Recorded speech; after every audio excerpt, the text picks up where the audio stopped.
Hello and welcome to my channel officers academy guys. तो आज हम जो वीडियो लेके आए हैं ये काफ़ी इंपॉर्टेंट होने वाला है आप सभी के लिए।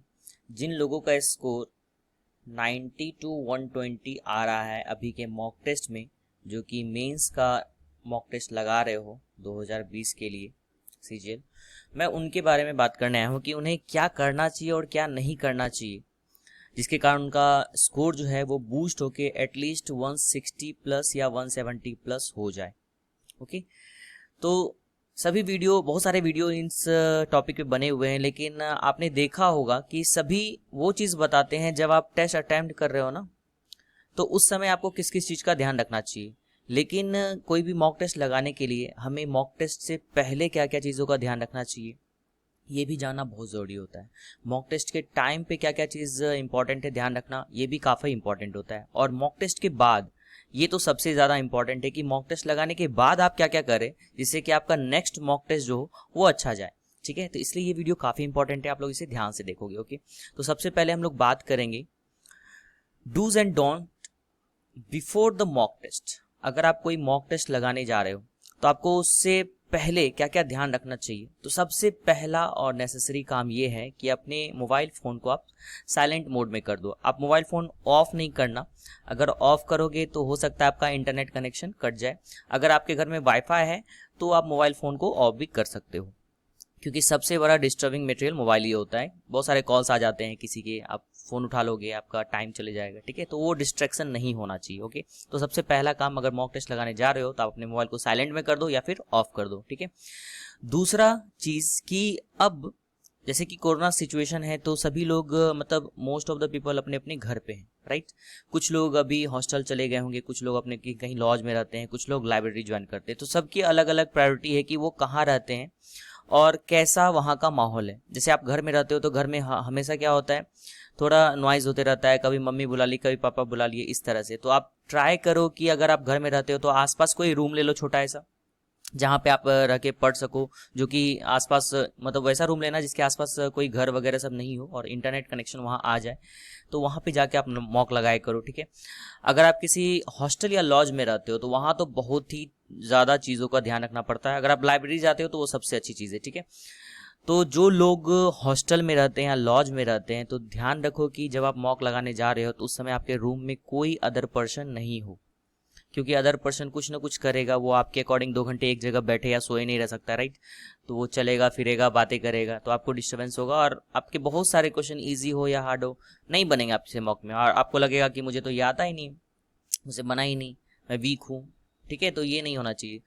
उसके बाद वही है, try to attempt in silence place. Silent place पे आपको मॉक लगाना है, कोई ज़्यादा नॉइज़ नहीं हो। ठीक है, दूसरी चीज़ चौथी चीज़ है, you are in the mood of study. ऐसा नहीं कि कभी भी मॉक लिए बैठ के लगाने के लिए। ठीक है, एक मॉक का टाइम फिक्स करना होगा आपको। ठीक है, कि आप पढ़ाई के मूड में हो या नहीं, राइट। लाइक आप जैसे मॉर्निंग में उठते हो तो मॉर्निंग में लोग फ्रेश होने के बाद पढ़ाई के मूड में रहता है, लाइक उस समय लोग पढ़ लेते हैं। ठीक है, या दिन में कभी भी जब आप फ्रेश फील कर रहे हो कि हाँ अभी मैं फ्रेश फील कर रहा हूँ, 2 घंटे में बैठ सकता हूँ एग्जाम देने के लिए, तो उस समय आप क्या करो, उस समय आप मॉक लगाओ। ऐसा नहीं कि कभी भी कोई काम नहीं है चलो मॉक लगा लिया, ऐसा नहीं करते। ऐसा करोगे तो फिर मार्क्स नहीं बढ़ेंगे, मार्क्स कमी आएंगे, जो क्वेश्चन आप जानते हो वो भी आपसे नहीं बनेंगे। ठीक है, पांचवा है try to attempt test in day time. मैंने ये क्यों लिखा है यहाँ पे, बहुत समझना है इसको। डे टाइम में मैंने इसलिए बोला है क्योंकि देखो आपका जो भी एग्जाम होगा मेंस का वो डे टाइम में होगा, नाइट में तो कोई एग्जाम होता नहीं है, राइट। तो अगर आपका डे टाइम में देने का आदत बन जाएगा तो एक फ्लो आ जाता है और वो फ्लो आपका एग्जाम हॉल में भी काम करेगा। ओके, अगर पॉसिबल नहीं है, डे टाइम में बहुत नॉइज होता है, कहीं आप जा नहीं सकते हो, आ नहीं सकते हो, तो आप रात में अटेम्प्ट करो। लेकिन एक चीज़ ध्यान रखना, जब एग्ज़ाम का 1 मंथ बचेगा तो आपको दिन में ही मॉक लगाना पड़ेगा। उसके लिए चाहे आपको कुछ भी करना पड़े, अलग से रूम लेना पड़े, किसी दोस्त के यहाँ जाना पड़े या लाइब्रेरी जाना पड़े, लेकिन आपको ये करना होगा। तो लास्ट के 1 मंथ में ध्यान रखना कि आप दिन में मॉक लगाएं, और आपको अगर टाइम पता चल जाए कि मेरा इस टाइम में होने वाला है तो मेंस में तो पता ही रहता है कि मॉर्निंग शिफ्ट में जो होता है वो क्वांट होता है, तो मतलब आपका टाइम भी पता है हमें कि वो 10 से लेके 12 बजे तक का टाइम होता है जिसमें एग्जाम होगा। तो 10 से 12 का टाइम सबसे परफेक्ट है। इसी टाइम पे आप लोग मॉक लगाया करो, जिससे कि क्या होगा ना, उस टाइम का एक जो है आदत लग जाएगा कि इस टाइम में ही मैथ सॉल्व करता हूँ, तो दिमाग भी उस चीज़ को एब्जॉर्ब कर लेता है कि आप डेली उसी टाइम पे ये काम कर रहे हो, तो उस टाइम पे आपका दिमाग भी उसी प्रोसेस से चलने लगता है। ठीक है, तो ये परफेक्ट टाइम है। अदरवाइज आप देख के करना किस टाइम पे आप कर रहे हो नहीं कर रहे हो। नेक्स्ट है, if you are sharing your room with someone else partner, then attempt the test when he she does not present in the room. एक चीज़ बहुत इंपॉर्टेंट है, जैसे आप बहुत लोग पटना में या फिर कहीं भी इलाहाबाद में या दिल्ली में रूम पार्टनर के साथ रहते हैं, वो अकेले रूम में नहीं रहते हैं। तो क्या होता है ना कि आप शेयर करते हो तो वो 2 घंटे तक आपसे बिना बातें किए हुए या फिर बिना शांति से ऐसे बैठ नहीं सकता है। अगर वो पढ़ने वाला तब तो बहुत अच्छा है, वो अपना काम करेगा, पढ़ेगा, आप भी अपना दे दोगे। लेकिन अगर वो पढ़ने वाला नहीं है, थोड़ा बदमाश टाइप का या फिर कुछ भी हो, तो आपको डिस्टर्ब करेगा। तो ट्राई करो कि जब वो कोचिंग जाता हो, जब ये कहीं जाता हो, घूमने जाता हो, खेलने जाता हो, उसी टाइम आप क्या करो, मॉक दे दो। ठीक है, क्या होगा, वो शांति से आप मॉक दे दोगे आराम से, और आपका अच्छा पास भी हो जाएगा, और उसके साथ आपको कोई टेंशन भी नहीं होगा। राइट, तो ये बहुत इंपॉर्टेंट था बच्चों के लिए, इसको ध्यान में रखना। लास्ट है, इफ पॉसिबल ज्वाइन लाइब्रेरी। ठीक है, ये ध्यान में रखना है कि लाइब्रेरी आपको ज्वाइन कर लेना चाहिए, ये बहुत इंपॉर्टेंट है आप लोगों के लिए। ठीक है, नहीं है पैसे तो आप किसी तरह से कंप्रोमाइज़ करो, अदरवाइज अगर है पैसे, अफोर्ड कर सकते हो, तो आप लाइब्रेरी ज्वाइन कर लो। थोड़ा वहाँ शांत का माहौल होता है, शांति सा माहौल होता है, और पढ़ने वाले बच्चे सब होते हैं। राइट, तो आगे बढ़ते हैं अब नेक्स्ट पे, dos and don'ts while attempting the mock test. This is also very important part of this video, so इसे भी ध्यान से हम लोग देखते हैं। सबसे पहली चीज़, मैं जो ये वीडियो बना रहा हूँ, मैं उनके लिए बना रहा हूँ जो कम से कम एक बार जो है, वन टाइम जो है, वो पूरा मैथ्स पढ़ चुके हैं, कंप्लीट मैथ्स पढ़ चुके हैं। अगर कंप्लीट मैथ आप पढ़ चुके हो, इट मीन्स आपको हर एक चैप्टर का नॉलेज है। राइट, आपको हर एक क्वेश्चन को कहीं ना कहीं आपने एक बार कहीं ना कहीं बनाया है। ठीक है, और रिवीजन तो आपको करता ही रहना पड़ेगा, तभी तो आप मॉक दे पाओगे, लेकिन एक बार आपने बना रखा है, तो उसके लिए मैं बात कर रहा हूँ। अब क्या है कि try to build the habit of skipping. ठीक है, ये बहुत इंपॉर्टेंट है। क्या होता है ना, जब इनिशियली कोई मॉक देता है तो बच्चे के पास ये स्किपिंग का आदत होता नहीं है, तो वो क्या करता है, वो क्वेश्चन पे अटक जाता है, उसे लगता है ये क्वेश्चन मैं बना लूंगा, तो उसी को सॉल्व करते रहता है, उसमें पता चला 3 मिनट चलेगा, किसी क्वेश्चन में 2.5 मिनट चलेगा। ठीक है, तो इस तरह से करते करते आप सोचो कि आप 20 से 30 क्वेश्चन पे भी अगर ऐसा करते हो अटक अटक के, तो आप ये तो कंफर्म हो जाएगा कि आप टोटल क्वेश्चन पढ़ भी नहीं पाओगे, आप 100 क्वेश्चन नहीं पढ़ पाओगे, आप 70 क्वेश्चन 60 क्वेश्चन पे ही अटक जाओगे, और आप पूरा सॉल्व भी नहीं कर पाओगे पूरा, और ऐसे ही आपका मार्क्स घट जाएगा। ठीक है, तो सबसे इंपॉर्टेंट चीज़ ये स्किपिंग। तो धीरे धीरे क्या करो, आप स्किपिंग का आदत बढ़ाओ। अगर कोई क्वेश्चन, आप स्किपिंग करते कैसे हैं वो भी ध्यान में रखना है। जैसे कोई क्वेश्चन काफ़ी लंबा चौड़ा लिखा, मान लो इतना लंबा चौड़ा एक क्वेश्चन लिखा हुआ है। ठीक है, तो ये इसको पढ़ने में आपको कम से कम 30 सेकंड लग जाएगा। ठीक है, क्वेश्चन को समझने में, तो उस क्वेश्चन को पहले ही स्किप कर दो, पढ़ो ही मत उसको, कुछ क्या है नहीं है। ठीक है, सबसे पहले उन क्वेश्चन को पढ़ो जो शॉर्ट में, इतना ठो में क्वेश्चन लिखा हुआ है, एक लाइन में क्वेश्चन लिखा हुआ है, तो वैसे क्वेश्चन को पहले पढ़ लो, उसे बना लो, या फिर उन क्वेश्चंस को पहले बना लो। जैसे कि ट्रिगो का क्वेश्चन बस देखते के साथ पता चल जाता है कि आपको आता है या नहीं आता है। अगर आपको आता होगा, वैसा क्वेश्चन आपने बनाया होगा, तो बन जाएगा क्वेश्चन। नंबर सिस्टम के क्वेश्चन छोटे छोटे होते हैं, उसे बना लिया करो। फिर उसके बाद सिंप्लीफिकेशन के क्वेश्चन बहुत ईजी छोटे होते हैं, उसे बना लिया करो। ठीक है, तो ऐसे जो भी चैप्टर हैं जिसके क्वेश्चन छोटे छोटे होते हैं, उन्हें ढूंढ के पहले आप बना सकते हो। ठीक है, और हर एक टेस्ट को 3 गो में देना है। 3 गो का मतलब हो गया क्या, पहला 1 गो में आपको 100% क्वेश्चन को नहीं बनाना है। ठीक है, स्किप करते हुए जाना है। जो क्वेश्चन छोटा छोटा दिखे, लाइक मैंने जैसे अभी बताया, ट्रिगो का क्वेश्चन छोटा होता है। ठीक है, कोऑर्डिनेट ज्योमेट्री के क्वेश्चन भी छोटे होते हैं। फिर उसके बाद सिंप्लीफिकेशन के क्वेश्चन, स्पीड टाइम, सिंप्लीफिकेशन के बाद नंबर सिस्टम के क्वेश्चन, ये सब क्वेश्चन काफ़ी छोटे छोटे होते हैं। तो इस क्वेश्चन को आप लोग 1 गो में क्या करो, बना जाओ। और जो चैप्टर आपका बहुत अच्छा है और जो क्वेश्चन शॉर्ट वे में लिखा हुआ है, मतलब एक लाइन में क्वेश्चन लिखा हुआ है, रेशियो एंड प्रोपोर्शन के क्वेश्चन छोटे छोटे अगर आ गए, तो उसे आप बना लो। तो आप देखोगे कि 1 गो में आपका कम से कम 50 क्वेश्चन जो है वो आपका बन जाएगा। ठीक है, सेकंड गो में क्या करो, आप उन क्वेश्चंस को बनाओ जो कि लेंदी है, लेकिन वो चैप्टर आपका अच्छा है। मान लो आपका टाइम एंड वर्क काफ़ी अच्छा है, तो कितना भी लंबा क्वेश्चन रहेगा आपसे बन ही जाएगा, तो उस क्वेश्चन को हम लोग अटेम्प्ट करेंगे। मान लो आपका रेशियो एंड प्रोपोर्शन काफ़ी अच्छा है, तो कितने भी बड़े क्वेश्चन आएंगे, कैसा भी क्वेश्चन आपसे बन जाएगा, आपको ये कॉन्फिडेंस है, तो पहले उसको ट्राई करो आप। ठीक है, मान लो DI के क्वेश्चन है, तो उसे तो सबसे लास्ट में ही ट्राई अटेम्प्ट करना, ये मैं सजेस्ट करूँगा आप लोगों को। ठीक है, ज्योमेट्री एंड डीआई के क्वेश्चन को लास्ट में अटेम्प्ट करना है, ठीक है। मेंसुरेशन के क्वेश्चन वो भी पता है कि बन ही जाते हैं, बहुत ज़्यादा भारी नहीं होता है, बस थोड़ा उसका क्वेश्चन लेंदी होता है, समझना पड़ता है उसे, ठीक है। तो वो भी आप सेकंड गो में बना सकते हो। तो सेकंड गो में आप देखोगे कि आपका 30 से 40 क्वेश्चन बन जाएगा, ठीक है।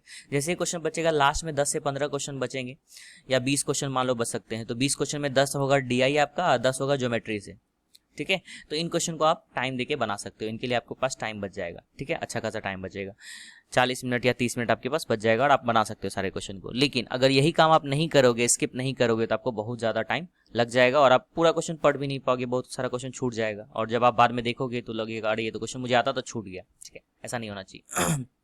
तो मैंने लिखा है solve those question first which are easy और शॉर्ट क्वेश्चन। इजी होना चाहिए और शॉर्ट में लिखा हुआ होना चाहिए, लाइक आधा लाइन में, एक लाइन में क्वेश्चन है तो पढ़ के हम तुरंत उसे बना सकते हैं, ठीक है। तीसरा पॉइंट जो बहुत इंपॉर्टेंट है, put your ego aside while solving any question, ठीक है। देखो कुछ बच्चों का मैथ्स काफ़ी अच्छा होता है, ठीक है, बहुत अच्छा होता है, ठीक है। वो चाहे तो सब सारे क्वेश्चन बना सकते हैं, लेकिन फिर भी उनका स्कोर 120 130 से ऊपर नहीं जाता है। वो क्यों नहीं जाता है? वो उनके ईगो के कारण होता है, ठीक है। वो क्या होता है ना, वो वहां सोच लेते हैं यार ये क्वेश्चन मेरे से कैसे नहीं बन रहा है, इस क्वेश्चन को तो मैंने बनाया है 2-3 बार, फिर क्यों नहीं बन रहा है। उस समय ये चीज़ नहीं सोचना है आपको, ठीक है। ये मेरा सजेशन है, मेरा भी यही हाल था। मुझे भी मैथ्स अच्छा खासा आता था तो मैं भी अटक जाता था क्वेश्चन, ये क्वेश्चन मेरे से क्यों नहीं बन रहा है, ये क्वेश्चन तो मैं जानता हूँ, इस क्वेश्चन को मैं 2-3 बार बना चुका हूँ, फिर भी क्यों नहीं बन रहा है।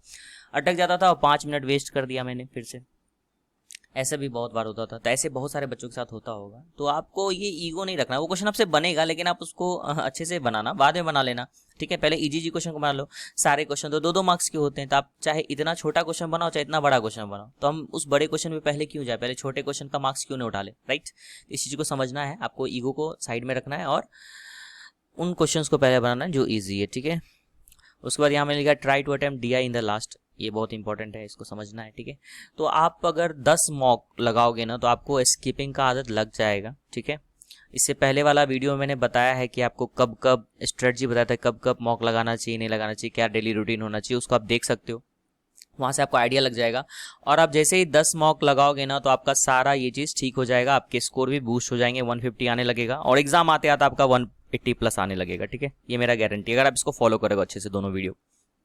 नेक्स्ट चलते हैं, अब हम लोग देखते हैं लास्ट आफ्टर मॉक टेस्ट आपको क्या करना है, ठीक है। लगाने के बाद टेस्ट लगाने के बाद आपको एक सबसे पहले तो कॉपी बना लेना है, राइट। उस कॉपी में आप 2 सेक्शन बना लेना। एक सेक्शन वो जिसमें कि आप उन क्वेश्चंस को लिखना है आपको जिसमें जो क्वेश्चन आपके गलत हो गए, जो क्वेश्चन आपके रॉन्ग हो गए पूरी तरह से, ठीक है। और एक सेक्शन वो होना चाहिए जिसमें आपको टाइम ज़्यादा लग रहा है, टाइम टेकिंग, ठीक है। तो ये दो चीज़ों का आपको ध्यान रखना है और कॉपी में 2 सेक्शन होना चाहिए। इन 2 सेक्शन में हम लोग क्वेश्चंस लिखेंगे, ठीक है। मैंने वही लिखा है यहाँ पे, मैक एक separate copy for difficult questions. उसके बाद लिखा है note down all the question in which you took, sorry यहाँ पे फुल स्टॉप नहीं होगा, you took more time and the question in which you have done mistake, ठीक है। तो यहाँ 2 सेक्शन मैंने बनाया है, जो भी क्वेश्चन आपका गलत हो रहा है तो उसको सबसे पहले तो क्वेश्चन को यहाँ लिखो, ठीक है। और क्वेश्चन लिख के स्पेस छोड़ दो उसका सॉल्यूशन के लिए, ठीक है। फिर दूसरा क्वेश्चन लिखो, फिर स्पेस छोड़ दो उसका सॉल्यूशन के लिए। इस तरह से आप सारे क्वेश्चन को लिख लो जो जो मिस्टेक हुआ आपका। फिर दूसरा सेक्शन जिसमें टाइम आपको ज़्यादा लगा, तो हर एक जो भी मॉक लगाते हैं उसमें ऊपर रहता है टॉपर्स का टाइम और आपका टाइम। टॉपर ने उसमें 40 सेकंड लिया, आपने उसमें 2 मिनट ले लिया, आपने उसमें 1.5 मिनट ले लिया, ठीक है।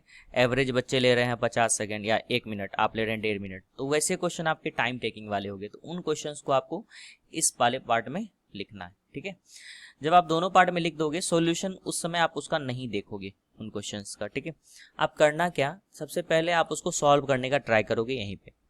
अगर आपसे सॉल्व हो गया इट मीन्स वो क्वेश्चन आपको आ गया, ठीक है। अगले बार आपको कम टाइम लगेगा। अगर जिस क्वेश्चन का सॉल्यूशन आपको नहीं आ रहा है उसका सॉल्यूशन आप देखो कैसे दिया गया है, शॉर्टेस्ट मेथड देखो, ठीक है। टॉपर्स का वीडियो देखो या फिर यूट्यूब पे कहीं सर्च करो, कहीं ना कहीं आपको मिल जाएगा।